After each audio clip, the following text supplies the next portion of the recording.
At the inheritance hearing, all parties will remain silent while I review this final document. The judge's voice bounced off the paneled walls, but all I could see was my father 3 chairs away, grinning like he'd already won. Dad sat with his shoulders back, one arm around the young woman at his side, the one he proudly called his pregnant mistress. She rested a manicured hand on her belly, as if the child inside already owned everything my mother had worked for. Out in the hallway, he'd said it loud enough for the whole waiting area to hear. "After today, sweetheart, our baby might own half this town." I hadn't answered. I just watched him walk past me without a glance. His only child. The daughter he was trying to push out of the picture. Then my lawyer stood up and lifted the envelope. "Your Honor," he said, steady and clear, "the DNA results are here." The room went very still. The fluorescent lights hummed. The mistress's fingers tightened on Dad's sleeve. Dad turned toward my lawyer with that little smirk I knew too well, the one that said, "I always land on my feet." The judge motioned for the envelope. My lawyer crossed the room, placed it in his hand, and sat down beside me. I could hear my heart beat while the judge slid on his reading glasses and unfolded the papers. No one else in that courtroom knew what was coming. But I did. Because I'm the one who ordered that test. A few years earlier, my life had looked very different. I was still living in the same small Midwestern town where I'd grown up, a place with one main street, a Walmart by the highway, and more churches than stop signs. I worked the front desk at the clinic. Most mornings I drove past my mother's house, the little blue one with the white porch and the maple tree that turned red every fall. Even after she was gone, that house still felt like hers. Her death cracked the world open. Lung cancer took her faster than anyone expected. I watched her shrink into her favorite recliner while the TV murmured. At night I slept on the couch so I could help her to the bathroom or steady her when the pain hit. Dad was rarely there. He always had something to do: church meetings, errands, a men's group. Sometimes he came home smelling like someone else's perfume. I noticed. I just didn't have the strength to argue. By the time we buried her, there was already a new friend from church. He introduced the woman at the funeral. She stayed near the back pew, hair perfect, eyes too calm. When our eyes met, she gave me a small, practiced smile. A few weeks later, the envelopes began to arrive: Mom's will bank summaries, notices from a probate attorney. I wasn't thinking about inheritance. I was still burning casseroles because I kept forgetting to set the timer. But Dad suddenly had plenty to say. "I'm sure your mother wanted to make sure I'm taken care of," he said one evening at the old kitchen table. "After all I did for her." He started talking about simplifying things, selling Mom's rental duplex near the high school, maybe selling the house. "You don't want to be stuck with old buildings and repairs," he said. "Let me handle it. We can cash out while the market's decent." "Did Mom say she wanted that?" I asked. He shrugged. We talked. You know how she worried. Once I might have nodded and dropped it. But a few months earlier, when Mom was first diagnosed, she'd called me into her bedroom. She'd taken my hand and shown me her will. "I just want you to have somewhere that's yours," she'd told me. "If everything else falls apart, you'll still have a roof." I remembered the way her fingers squeezed mine when she said it.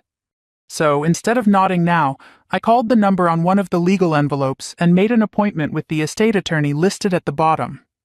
That's how I met Mark.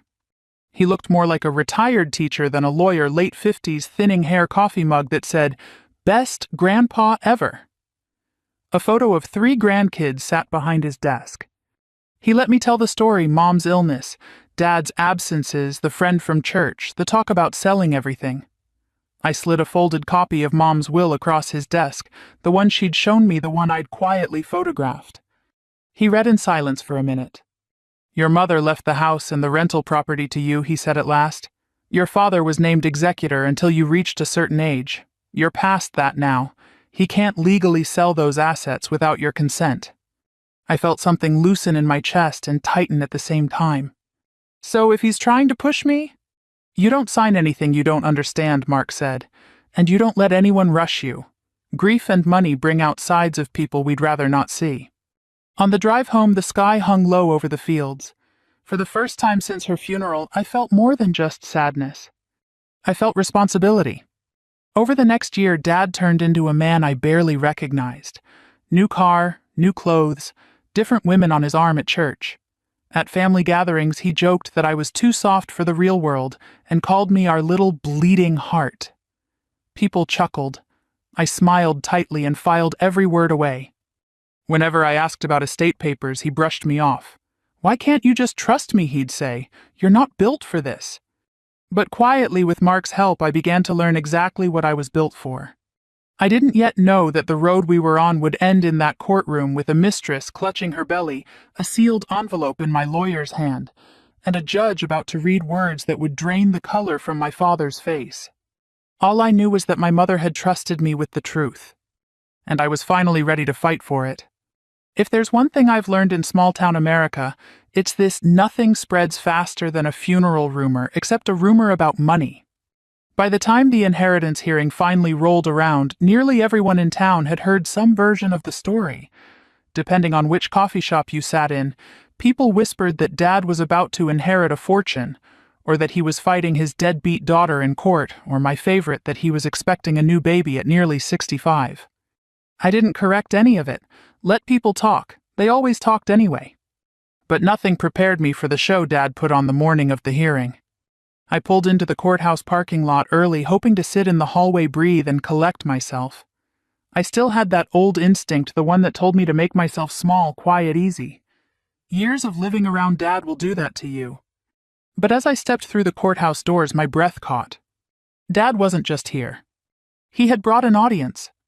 He strutted into the lobby wearing his favorite charcoal sport coat, hair slicked back, a smile stretched so wide it showed every capped tooth he'd bought after Mom died, and on his arm, clinging to him like a prom date, was her. The Mistress. She was younger than I remembered, or maybe she just dressed younger. Tight sweater dress, heels too high for a courthouse, hair curled like she was auditioning for a soap opera. One hand rested dramatically on her stomach, as if she were posing for a maternity magazine. Dad laughed too loudly at something she whispered, then looked around to make sure people noticed them. When his eyes landed on me, they didn't soften, not even a flicker of recognition, just that smug, polished smile. "Well, if it isn't my daughter," he said, as if greeting a distant cousin. "You're early. That's surprising." The Mistress giggled and pressed closer to him.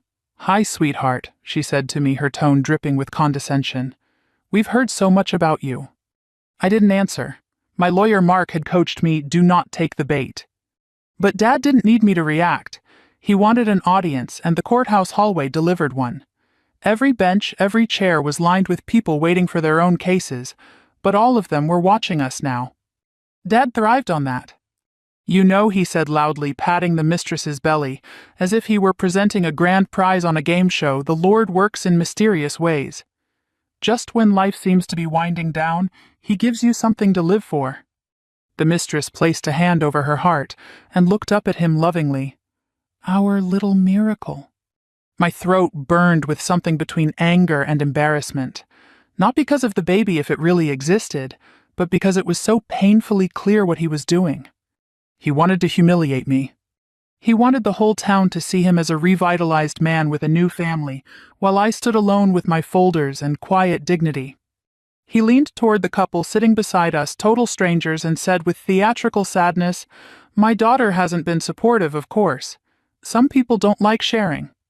The strangers looked uncomfortable. I felt myself swallow a small lump of shame I didn't deserve. Mark arrived just then, briefcase in hand. He nodded politely at Dad, who puffed his chest out like a bantam rooster. "Morning, everyone," my lawyer said calmly. "Isn't it a beautiful day?" Dad snorted, "Beautiful for some." The Mistress tightened her grip on his arm. "It'll be a very big day for our baby," she said. "Generational wealth changes everything." She said it like a line she'd practiced. I stiffened. Dad noticed. "Oh, did you not know?" he said, voice booming through the hallway. "My child, my future child, has just as much claim as you do. That's how real families work." A few heads turned. Someone whispered. I felt the sting of humiliation, sharp and familiar. He'd always known how to make me feel small with just a sentence, a glance, a smirk. Growing up, he perfected it like a craft. But this time something was different. His cruelty didn't land the way it used to. Maybe because I wasn't a scared teenager anymore. Maybe because my mother's signature on her will was burned into my memory. Or maybe because I knew what my lawyer had sealed in that plain white envelope tucked into his briefcase. The mistress took a step closer and lowered her voice so only I, Dad, and Mark could hear. "Don't take it too hard," she whispered, smiling sweetly. "Some women just aren't meant to be heirs. Or mothers." Dad chuckled. Mark shot her a sharp, disapproving look. "Classy," he murmured. Before she could respond, a bailiff opened the courtroom door. "Estate of Margaret Hall," he called. "Please step inside." Dad inhaled deeply and squeezed the mistress's waist. "Showtime," he said. As we walked into the courtroom together, but not together, I felt the old ache of family rupture, the kind that never fully heals. The wooden pews, the solemn seal above the judge's bench, the stale government air, it all felt too holy a place for the performance Dad was putting on. We took our seats. The judge entered. Dad straightened proudly, beaming like a man about to collect a lottery check. And that's when I knew with quiet certainty that the truth sitting in Mark's briefcase, the truth Dad didn't know was coming, would hit him harder than anything I could ever say. For once in my life, I didn't feel small. I felt ready. Part 2. The Pregnant Mistress and the Public Humiliation, 1028 words. Ban Jan Noi continue ChatGPT Jan Noi. Part 3. The Courtroom. Battle begins, 1001-50 words. When the judge finally settled into his seat, the entire room shifted into that heavy, disciplined silence you only feel in government buildings and church basements, the kind where every cough echoes and every whisper feels like a sin. Dad loved it. He sat, tall chin lifted, his hand resting possessively on the mistress's knee, as if presenting her to the judge as exhibit a proof I deserve everything. I kept my eyes forward, hands folded neatly on the table. I could feel Mark's calm presence beside me, not loud, not flashy, just steady like the old oak trees that line Main Street. The judge flipped through the case file, pausing here and there. "This is a continuation of the estate matter regarding the late Margaret Hall," he said.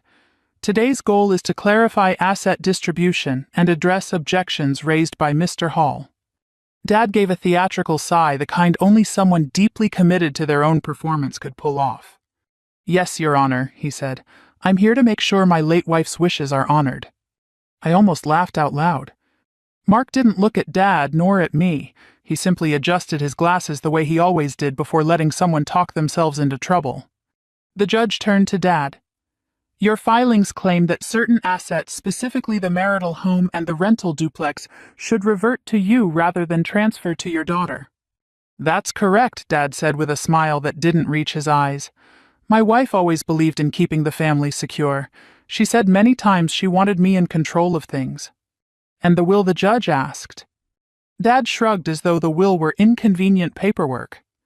"My wife was very sick. You know how pain affects clarity. I believe she meant something different from what was written." I stiffened. Mark placed a steady hand on my forearm, a subtle reminder to stay composed.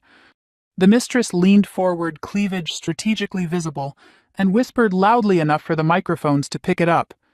"Besides, Your Honor, there's a baby now. Family grows. Priorities shift." Dad nodded enthusiastically. "Exactly, my unborn child deserves protection, too." The judge raised an eyebrow. "We will address that claim in due time." Dad beamed, mistaking patience for agreement. Mark cleared his throat. "Your Honor, before we proceed, I'd like to enter into record that the will was prepared by a licensed attorney and signed independently by Mrs. Hall while she was mentally competent. I have the medical assessments to confirm her full capacity at the time." He handed several documents to the bailiff. The judge skimmed them, nodding slowly. "This appears in order." Dad's jaw tightened. "But arrogance is a stubborn thing, it doesn't yield easily." He leaned forward, elbows on the table. "My daughter has had a difficult life," he said. "She's fragile, easily influenced. I worry the responsibility of managing property will overwhelm her. My guidance would honor her mother's intent." Fragile. The word hit me like a pebble, not a stone, not anymore. Something small, irritating, almost laughable. Mark responded gently. "Your Honor, my client has maintained employment, paid her own bills, and dealt responsibly with multiple legal documents over the past 2 years.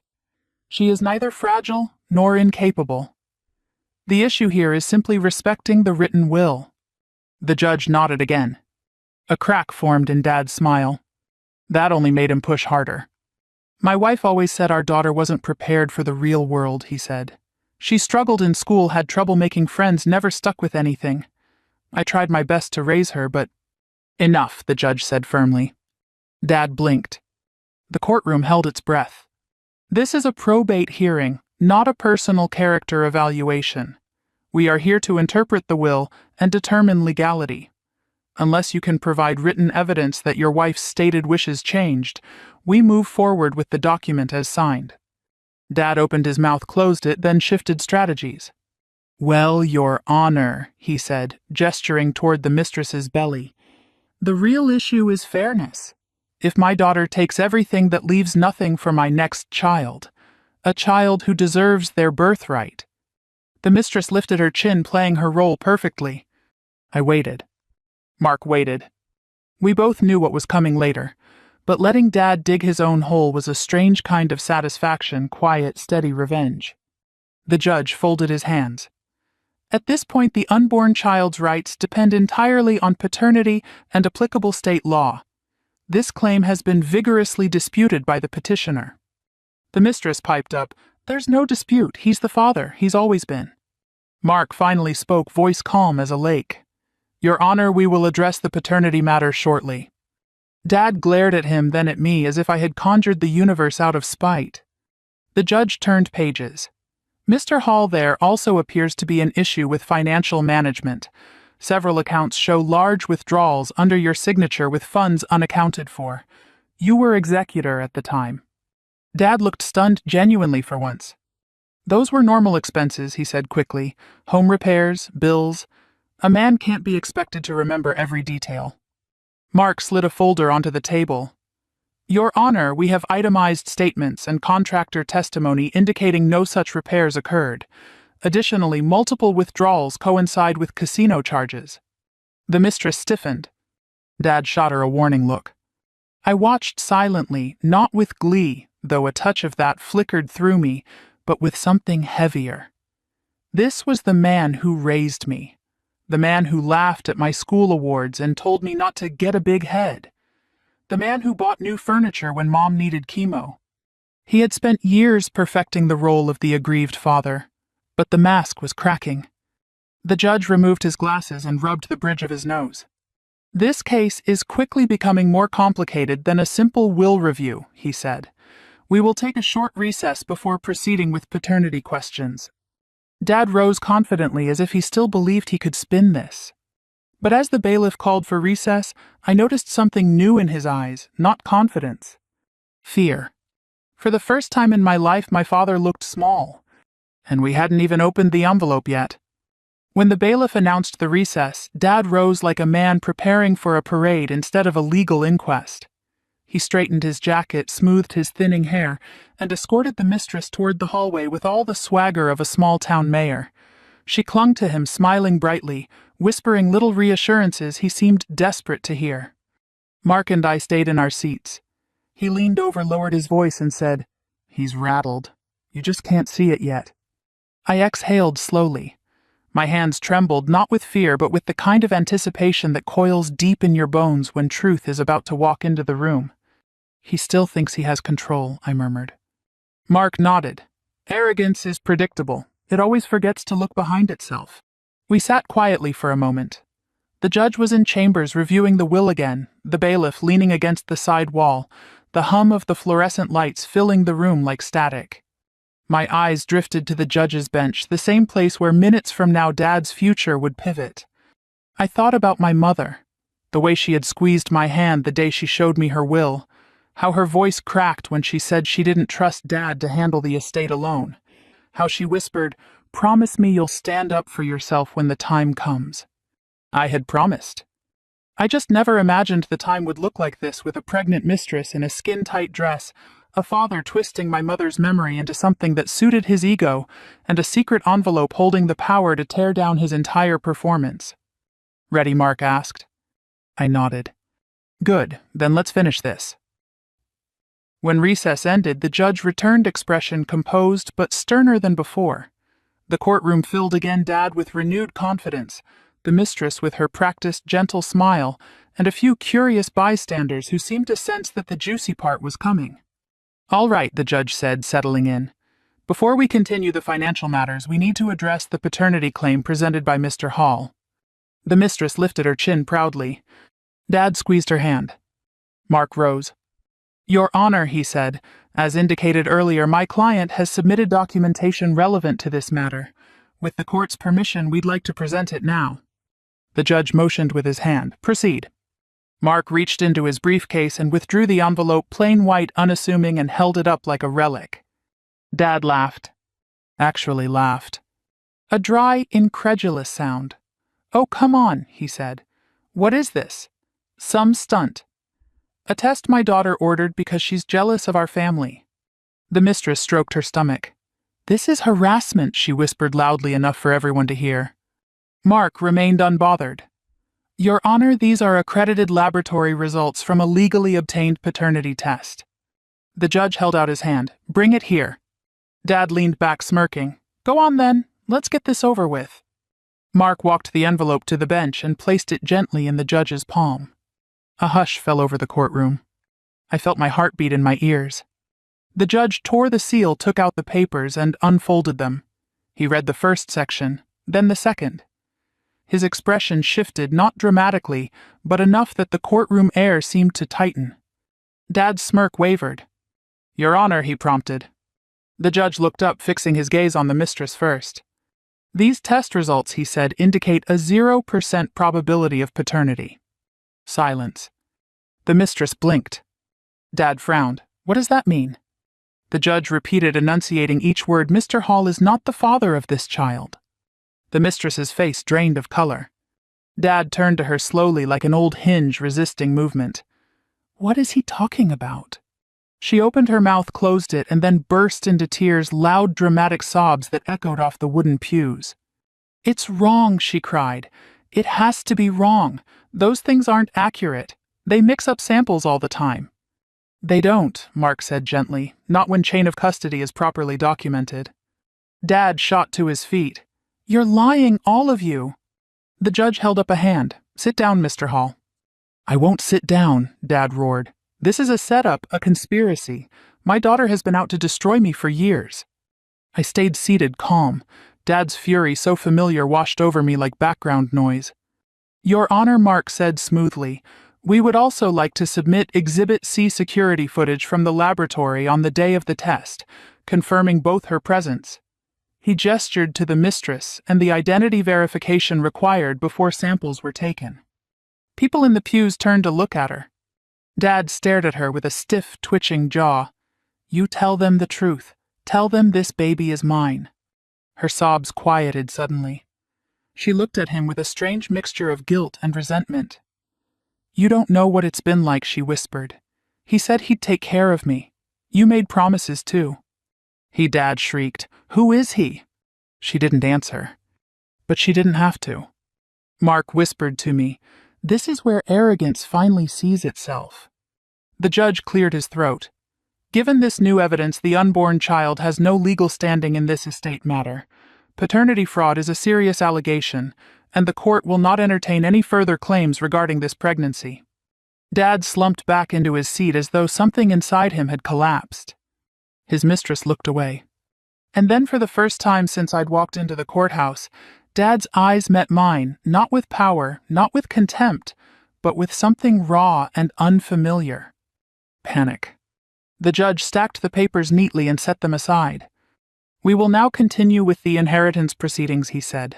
"But first, Mr. Hall," he paused, "you will need to compose yourself." Dad inhaled sharply, chest trembling. The proud man who had strutted into the hallway an hour ago was gone, replaced by someone smaller, older, stripped bare. And all I felt was a quiet sadness. Not triumph. Not revenge. Just the truth settling into place the way truth always does, heavily, inevitably, without apology. Dad didn't look like himself anymore. The confident man who'd strutted into the courthouse with a mistress wrapped around his arm had evaporated. What sat before me now was someone smaller, someone shaken, someone who kept blinking like he couldn't quite believe the world had tilted under his feet. But the day wasn't done with him yet. The judge waited for the murmurs in the courtroom to settle. "We will now resume the matter of estate distribution," he said. "But given the previous executor's conduct, we must address irregularities in the financial records." Dad stiffened his fingers, trembling as they clutched the edge of the table. The mistress sat rigidly beside him, mascara streaking down her cheeks, but she still managed to lean away from him as though his disgrace might be contagious. Mark stood unhurried. "Your Honor, as we outlined in our filings, the financial documentation raises serious concerns. I'd like to walk the court through a few examples." He opened a thick binder, the pages crisp and neatly tabbed. Dad's copies of those same statements had shown up crumpled, coffee-stained, and suspiciously incomplete. Mark began with the first withdrawal. 2 months after Mrs. Hall's passing, he said Mr. Hall withdrew $10,000 from the joint estate account. Dad swallowed. "House repairs," he muttered, though no one had asked him yet. Mark raised a patient eyebrow. "We contacted every contractor in the county. No work orders, no estimates, no home visits." Dad gripped the table harder. "I paid cash," he said. "Small jobs, under the table." Mark nodded politely, flipping to another tab, and this second withdrawal, $12,000 a few weeks later. Dad's lips tightened. More house repairs. "And the next one?" "Garage repairs." "And the next?" "Roof repairs." Mark paused. "Interesting. Because the home inspector who evaluated the property just 8 months ago stated that the house hadn't seen recent repairs of any kind. In fact, he noted long-term neglect." The judge leaned forward. "Mr. Hall, do you have documentation for any of these repair expenses?" Dad rubbed his forehead. "I didn't keep them. Not everyone keeps receipts." Mark flipped to a printed email. "Your Honor, please note Exhibit F, Mr. Hall's credit card statements. On the same days as these alleged repairs, charges were made at Silver Star Casino in Wisconsin." A wave of soft gasps rippled through the courtroom. Dad shot up from his seat. "This is out of context," he yelled. "I'm allowed to have a little fun. My wife had died. How dare you judge how I coped?" The judge tapped his gavel lightly. "Sit down." Dad sank into his seat, face flushed. The mistress inched farther away. Mark continued gently, as though guiding a struggling student through a lesson. "Your Honor, this pattern continues for several months, large withdrawals coinciding with out-of-state casino trips, recreational spending, and hotel charges, all using estate funds during the period when Mr. Hall acted as executor." Dad tried to speak, but his voice came out hoarse. "I didn't know it wasn't clear. Lawyers make this stuff too complicated." "The law is very clear," the judge said sharply. "An executor is legally obligated to act in the best interest of the estate and its beneficiaries. Misuse of estate funds is a breach of fiduciary duty." I looked down at my hands. My palms were damp. Yes, the DNA revelation had rattled him. But this was the part that broke something inside him. For years, he'd built his life on pride and image. The respectable churchman, the devoted husband who had sacrificed for a difficult wife, the father burdened with a daughter who never made things easy. Now the mask was dissolving, and the truth underneath wasn't glamorous. It was reckless, selfish, lonely. Mark turned another page. "And then there's the matter of the rental property. Mr. Hall attempted to sell it without my client's consent or knowledge." "It was falling apart," Dad shouted. "I was trying to save her from a financial disaster." Mark didn't look rattled. "Odd," he said, "because the appraisal we obtained last spring valued the property at nearly $200,000. And records show Mr. Hall had already accepted a below-market offer cash only from an associate who owns multiple rental units near the high school." Dad slammed his fist on the table. "I needed money, all right. Is that what you want to hear? I was drowning. And she," he jabbed a finger toward me, "was too selfish to help." Something in me went still. Too selfish to help. After I had spent the last months of my mother's life sleeping on a couch beside her bed. After I had spent a year trying to honor the will she had shown me with trembling hands. After I had endured his cruelty, his neglect, his public humiliation. The judge exhaled. "Mr. Hall, this is deeply concerning. Given the misuse of estate funds, the attempt to sell property without authority, and the misleading statements you've made in this courtroom, I am considering sanctions." Dad sagged. For the first time he looked old, not older but old, the way a man looks when he realizes he can't bluff his way out of a hole he dug himself. He said quietly, voice cracking, I just needed a chance. Life hasn't been fair to me. The mistress rolled her eyes. Mark closed the binder. Your Honor, we believe that at this point the safe and lawful path is to remove Mr. Hall entirely from any remaining estate rolls and proceed with full transfer to my client as the will dictates. The judge nodded slowly. I agree. Dad let out a sound somewhere between a gasp and a whimper. And strangely my heart hurt for him. Not because he deserved sympathy, but because reality was catching up to him like a slow, cold tide, and he was a man completely unequipped to face it. This wasn't triumph. This was heartbreak in slow motion. The judge let the silence stretch, one of those deep courtroom silences that makes you feel like even the walls are holding their breath. Dad stared at the table as though the wood grain might offer him an escape route. The mistress, now visibly irritated, dabbed at her smeared mascara but didn't look at him, not once. I sat still, hands clasped tightly to keep them from shaking. Revenge doesn't always look like fireworks. Sometimes it looks like a quiet, inevitable settling of truth. The judge finally spoke. Mr. Hall, I've reviewed the will, the financial documents, and the evidence presented today. It is abundantly clear that your late wife intended her assets to go to her daughter. It is also clear you have repeatedly acted against that intent. Dad opened his mouth, but the judge lifted a hand. You mismanaged funds, attempted unauthorized sales, and misled this court. You also introduced a paternity claim that has now proven fraudulent. The mistress flinched at the word fraudulent. Dad pressed a hand to his forehead as though blindsided, though the facts had been creeping toward him all morning. The judge continued, voice steady but unyielding.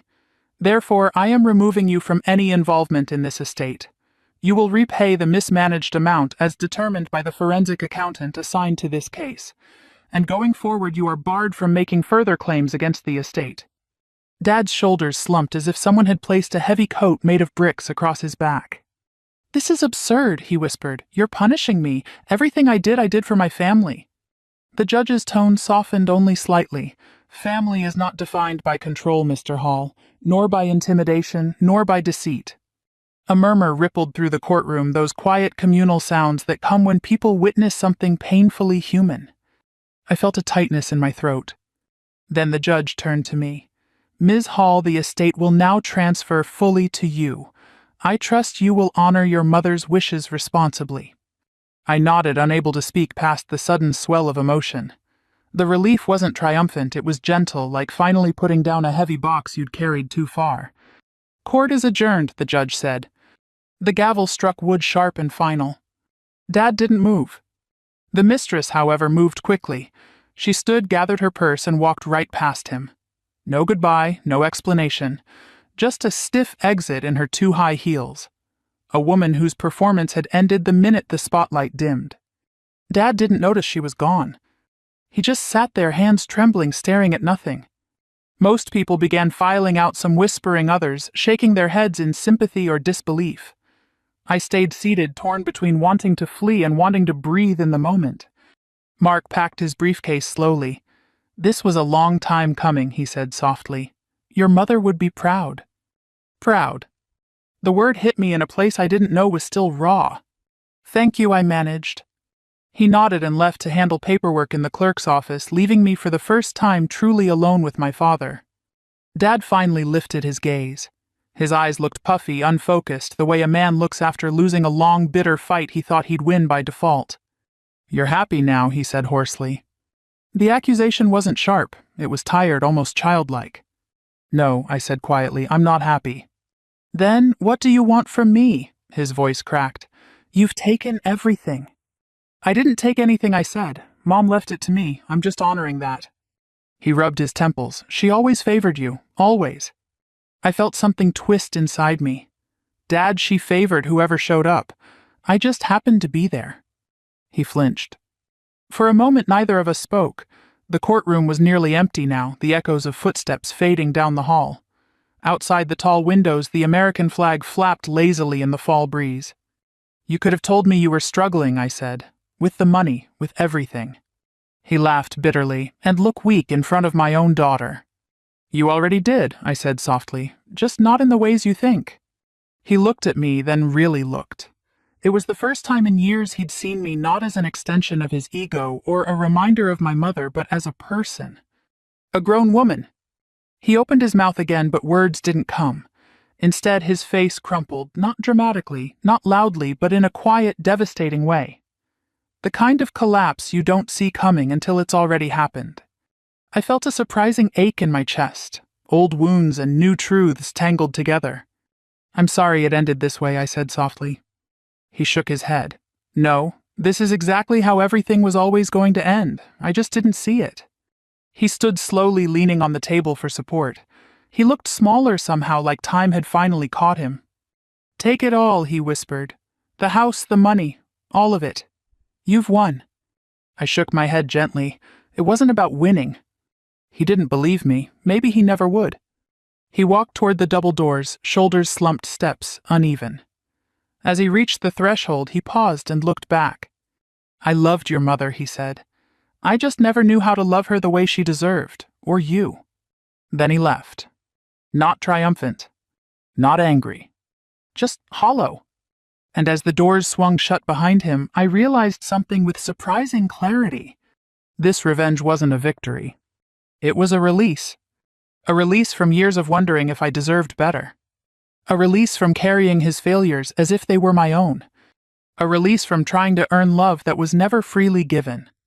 The truth had done what truth always does, it settled everything one way or another.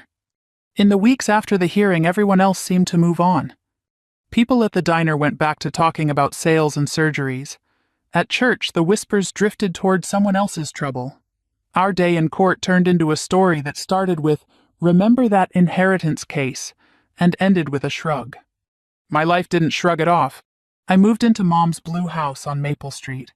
For a while, I slept on the couch, staring down the hallway at her closed bedroom door. One night, I stood in that doorway, looked at the quilt she'd sewn, and remembered her saying, "I just want you to have somewhere that's yours." She hadn't fought for this house so it could sit untouched.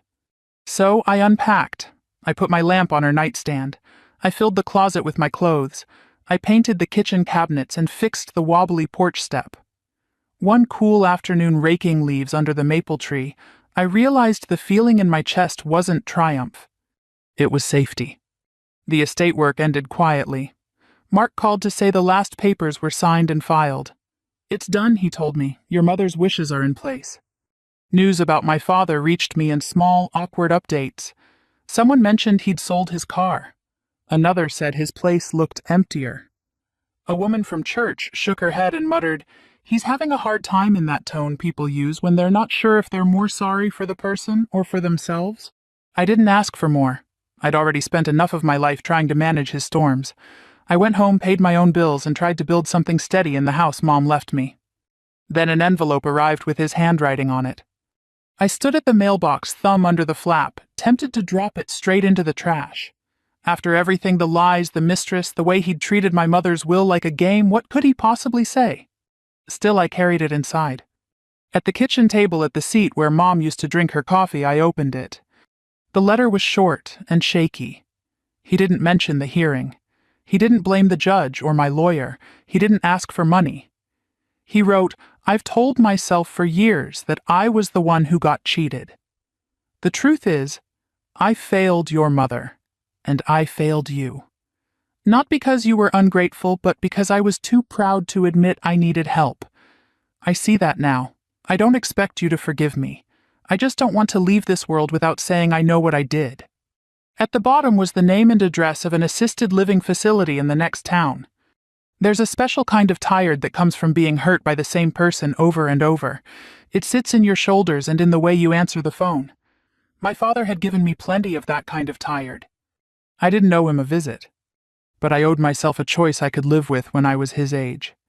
A week later, on a gray Saturday, I drove to the facility. It was a plain brick building with a flag out front and a narrow strip of grass. Inside, it smelled like cleaner and weak coffee. A TV game show flickered in the common room. A nurse led me down the hall. "Your father talks about you," she said. "In what way?" I asked.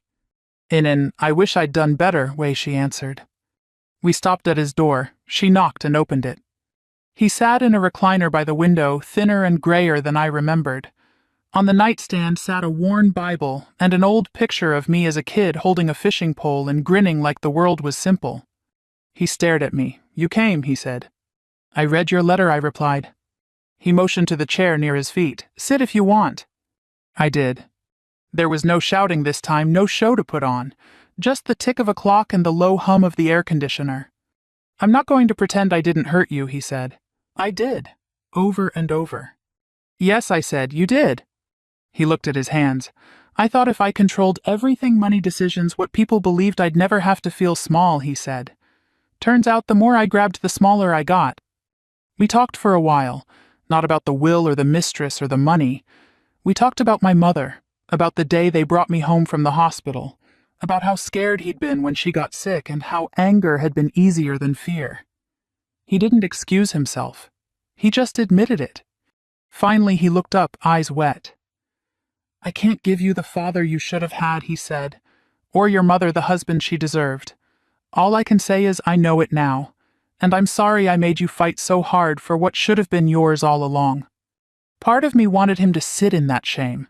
Another part wanted to get up and walk out the door. Instead, I took a slow breath. "I won't forget," I said, "and I won't pretend it didn't matter, but I'm tired too. Tired of carrying this. So, I accept your apology, and I forgive you. Not because you earned it, because I don't want this to own the rest of my life." He let out a long breath like air escaping slowly from a tire. "Thank you," he whispered. We didn't become close. I visited once a month. Sometimes we talked about ball games or the nurses. Sometimes we just sat in a quiet that for the first time didn't feel dangerous. When he died, it was a simple phone call from the facility one evening while I was making dinner. I hung up, turned off the stove, and walked out to the porch. The maple tree rustled overhead. The house Mom left me stood steady around me. For the first time, I felt grief for my father without anger tangled in it. Just sadness for a man who'd spent most of his life running from himself. If you've stayed with me this far, maybe some part of this sounds familiar. Maybe your inheritance hearing took place in a lawyer's office, a hospital room, or around a kitchen table after a funeral. If my story says anything, I hope it's this. Stand up for what's right. Protect what you've been trusted with. Don't let anyone push you out of your place in your own story. But when the truth has done its work, when the decisions are made and the shouting is over, don't be afraid to set your anger down too. Justice can give you closure. Forgiveness can give you rest. And if this story stirred something in you, if it brought back a memory or a name or a face, take a quiet moment tonight. Think about what you still need to guard, and what you might finally be ready to release. Call someone you've been meaning to call. Share this with a friend who might need to hear it. And if you'd like more stories like this about real life's hard lessons and second chances, you're welcome to come back for the next one. We're all just trying to move through this life with a little more honesty, a little more courage, and a little more peace than we had yesterday. Key themes and messages. The video explores themes of family betrayal and buried truth, the mother's last wish and legal justice, and forgiveness as a path to healing after revenge. The father represents arrogance and deception, while the daughter represents the power of resilience and kindness. The core message: don't let greed destroy your family legacy. Justice may come late, but always has consequences, and forgiveness is not weakness but freedom. The content uses the element of surprise, twist DNA, in the style of a courtroom drama, suitable for audiences who love calmer stories and personal development. Personal thoughts. This story makes me shudder because it touches on a common pain: betrayal from the closest person, especially when it comes to legacy and the loss of a mother. The daughter is an inspirational figure.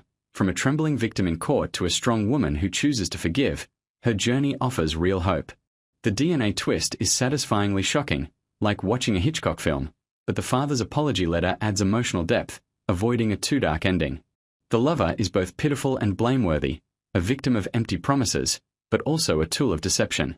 Overall, the video has a strong cathartic feel, reminding that life is unfair but justice and kindness can turn things around.